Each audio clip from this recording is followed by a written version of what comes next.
Topic है vector addition.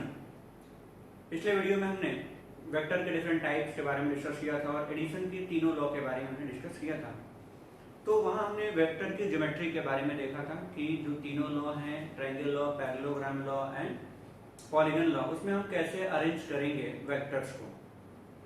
अब उसके बाद क्या होता है, एनालिटिकल मेथड से हम ये निकालेंगे कि जब हम दो वेक्टर्स को जोड़ रहे हैं तो उसका मैग्नीट्यूड और डायरेक्शन कैसे हम पता करेंगे। तो बेसिकली हम यहाँ फॉर्मूला डिराइव करने की कोशिश कर रहे हैं।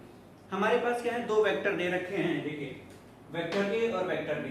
कह रहा है कि इन दोनों के बीच में एंगल कितना है, थीटा दे रखा हो, एंगल दे रखा है थीटा डिग्री।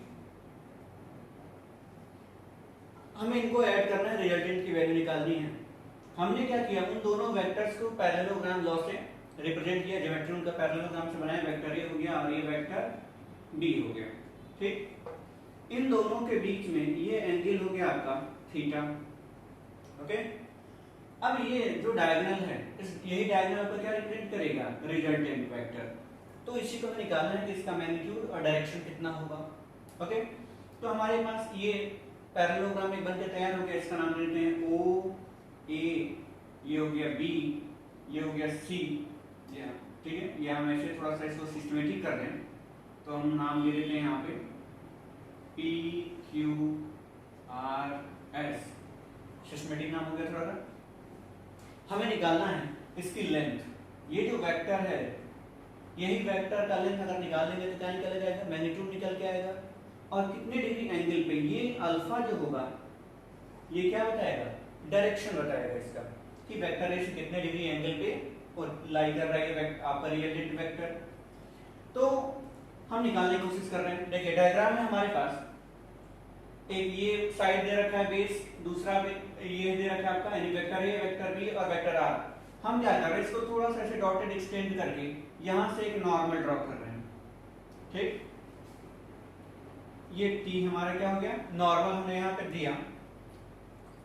ओके, तो एक राइट एंगल ट्रायंगल बनेगा P T R. Okay, right angle triangle क्या बनेगा, पी टी आर बन जाएगा।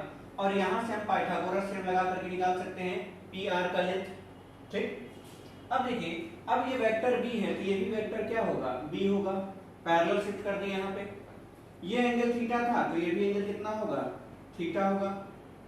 ओके, अब इस वेक्टर को अगर आप रिजॉल्व करते हैं, ठीक है, पाइथागोरस थ्योरम नहीं, अब यहाँ पे हम क्या निकालेंगे, बेसिक ट्रिग्नोमेट्री का यूज करेंगे, ट्रिग्नोमेट्रिक रेशियोज का।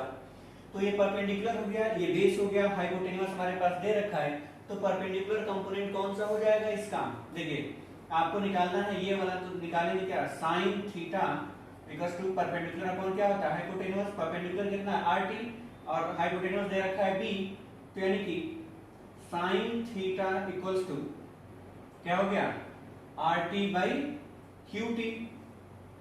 ओके, सॉरी क्यूटी कह रहा हूं, बी क्या हो गया, बेस हो गया, यही है ना, वेक्टर बी हाइपोटेन्यूज।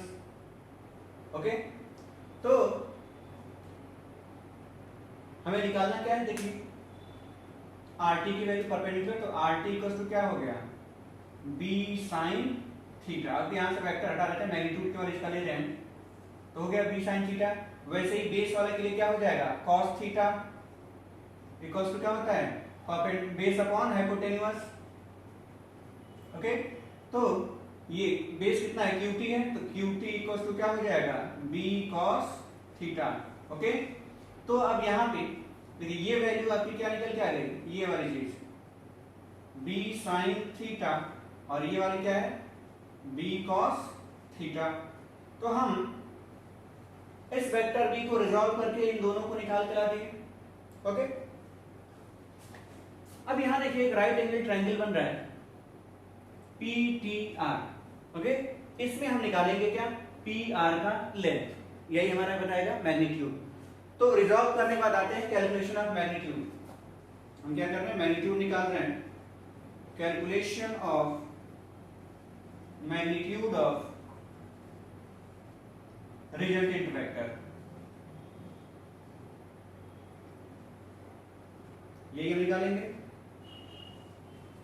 तो आ जाइए, in right angle triangle, right angle triangle क्या है? P T R, P T R, P T R में आ गए। इसमें हमारे पास क्या है? पाइथागोरस थ्योरम लगाइए तो क्या लिखेंगे? पी आर का होल स्क्वायर इक्वल्स टू, ये क्या हो जाएगा आपका? ये पूरा पीटी हो जाएगा आपका बेस, पीटी का होल स्क्वायर प्लस आरटी का होल स्क्वायर। ओके, अब पी आर की वैल्यू क्या है? आर स्क्वायर है इक्वल्स टू, ये आर रिप्रेजेंट करें, इसका मैग्नीट्यूड आर है। यहां देखिए पीटी में क्या है?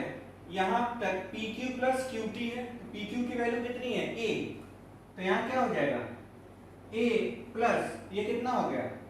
बी कॉस थीटा का होल स्क्वायर प्लस आरटी की वैल्यू आपने कितना निकाला? B sine theta, B sine theta whole square. Okay, अब इसको रिजॉल्व कर दीजिए, यानी इसको तोड़ दीजिए आगे की तरफ, तो r equals to under root क्या हो जाएगा? ए, इसको a प्लस बी का होल स्क्वायर के फॉर्म में तोड़ेंगे तो हो जाएगा a square plus B square cos square theta plus 2ab cos theta और प्लस ये क्या हो जाएगा आपका? B square sine square theta, तो ये हो गया B square sine square theta. Okay, तो r equals to under root, देखिए यहां पे आ जाइए आप, तो B square cos square theta, B square sine square theta, यहां से अगर हम कॉमन ले लें, क्या कॉमन ले लें? बी स्क्वायर कॉमन लेंगे तो अंदर क्या बचेगा? Cos square theta plus sine square theta, और जिसकी वैल्यू कितनी होती है? 1 होती है, तो हम यहां लिखेंगे क्या? ये ए स्क्वायर हो गया प्लस बी स्क्वायर, यहां से cos square theta sine square theta अंदर रहेगा, उसकी वैल्यू 1 है, छोड़ देते हैं, प्लस 2ab कॉस थीटा। ठीक, आप यहां चाहें तो ब्रैकेट में मेंशन कर सकते हैं कि cos square theta plus sine square theta equal to कितना होता है? 1 होता है, यही हमने यहाँ पे यूज कर लिया है। तो ये आपके मैग्नीट्यूड की वैल्यू निकल के आ गई, a square plus b square plus 2ab cos theta. तो यही इसका क्या है? रिजल्टेंट का मैग्नीट्यूड है, ये मैग्नीट्यूड निकल के आ गया। ओके, तो आप ये कह सकते हैं ये क्या है? इसका मैग्नीट्यूड है। अब इसमें स्पेशल केसेस क्या क्या हो सकते हैं? देखिए पहले डायरेक्शन निकाल लेते हैं, फिर स्पेशल केस करेंगे। Calculation of direction, calculation of direction, direction कैसे निकालेंगे? मैग्नीट्यूड तो हमने निकाल लिया, अब निकालेंगे क्या? डायरेक्शन। तो डायरेक्शन आपको निकालना है, तो ये अल्फा क्या बताएगा? डायरेक्शन बताएगा, किसके रिस्पेक्ट में? वेक्टर ए के रिस्पेक्ट में रिजल्टेंट का डायरेक्शन अल्फा है। तो इस राइट एंगल ट्रायंगल का ये ईटीआर में tan अल्फा, tan अल्फा क्या बताता है? स्लोप बताता है किसी भी लाइन का, और स्लोप ही क्या बताएगा? इसका डायरेक्शन बताएगा। ओके, तो ये हम कर सकते हैं in right angle triangle PTR में देखिए tan अल्फा, ठीक, पीटीआर में tan अल्फा इक्वल टू क्या हो जाएगा? परपेंडिकुलर अपॉन बेस, यही होता है। तो परपेंडिकुलर कितना दे रखा है आपका? आरटी अपॉन, और बेस हो गया आपका पीटी, आरटी अपॉन पीटी। अब tan alpha equal to RT की वैल्यू कितनी है? बी साइन थीटा, हमने किया B sine theta upon PT की वैल्यू कितनी है? a plus B cos theta, ये दोनों का सम हो जाएगा, तो हो गया आपका a plus B cos theta. ये tan अल्फा, या कहीं ऐसे भी लिखा होता है alpha equals to tan inverse b sine theta upon a plus B cos theta. ये आपका क्या निकल के आ गया? डायरेक्शन निकल के आ गया। अल्फा डिग्री में आएगा, ये बताएगा कि ए के रिस्पेक्ट में कितना डिग्री पे ये रिजल्टेंट है। ओके, अब इसके बाद इसमें और चीजें आती हैं, जैसे स्पेशल केसेस की हम बात करते हैं कि जो हमने रिजल्टेंट निकाला, इसका स्पेशल केस देखिए इधर की तरफ। पहला करें कि अगर दोनों वेक्टर के बीच में एंगल 0 डिग्री, मतलब पैरेलल वेक्टर्स, कोलिनियर वेक्टर्स की अगर हम बात करें, ऐसे वेक्टर्स जो मिलेंगे पैरेलल या कोलिनियर वेक्टर्स, तो एंगल कितना हो जाएगा 0 डिग्री। तो कह रहे हैं if theta equals to 0 degree, okay, theta आपको 0 डिग्री मिल रहा है, मतलब क्या करें हम, पैरेलल वेक्टर्स हो आपका, अगर ऐसा हो रहा है तो क्या होगा, रिजल्टेंट की वैल्यू कितनी हो जाएगी, cos 0 की वैल्यू होती है आपकी, cos 0 डिग्री की वैल्यू होती है 1।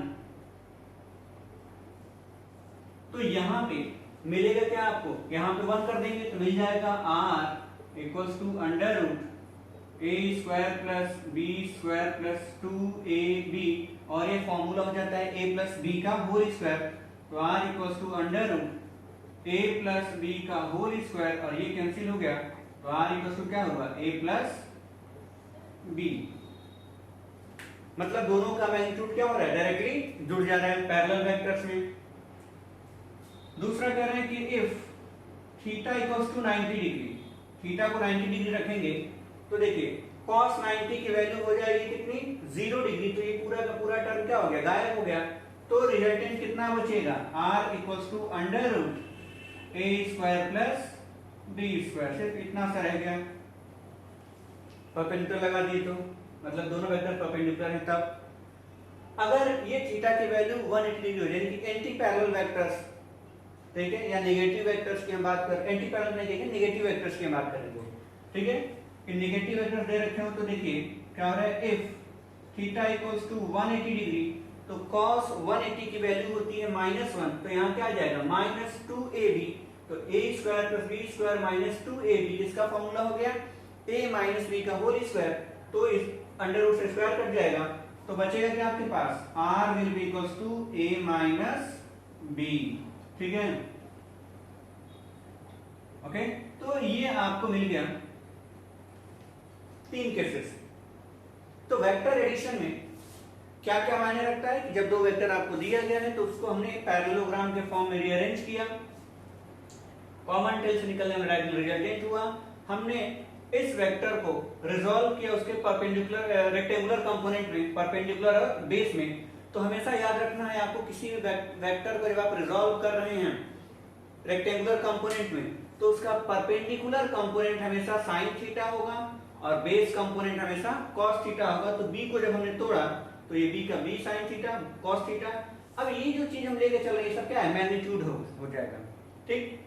जो बी हम लेके चलेंगे हर जगह इसके मैग्नीट्यूड की हम बात कर रहे हैं, ठीक है। तो रिजल्टेंट में मैग्नीट्यूड आपको मिला ये, और डायरेक्शन का फॉर्मूला ये है। इतना याद रखना है आज के लिए। चलिए, थैंक यू।